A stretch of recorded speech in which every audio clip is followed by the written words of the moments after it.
Sorry, তোমার মনের মতো হতে পারিনি। খেলা পুতুল ছিলাম আমি, একদিন রাগ হলো ওর, আর ভেঙে দিল আমাকে। আমার জন্য অনেক করেছ, আর ভাবতে হবে না। শুধু এটুকুই বলবো, ভালো থেকো। জীবনে কিছু পায় আর না পায়, বুক ভরা কষ্টটা কিন্তু ঠিকই পেয়েছি। জীবনের সেরা শিক্ষা পাওয়ার জন্য কারো না কারো কাছে একবার ঠকাটা প্রয়োজন। আমিও একদিন মুখ লুকাবো সাদা কাপড়ের আড়ালে, বুঝবে আমায়, খুঁজবে সেদিন কাকে তুমি হারালে।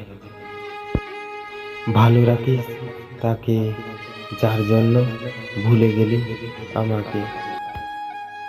যদি জানতাম তোমার কষ্টের কারণ হব আমি, তবে সত্যি বলছি কখনোই আসতাম না তোমার জীবনে।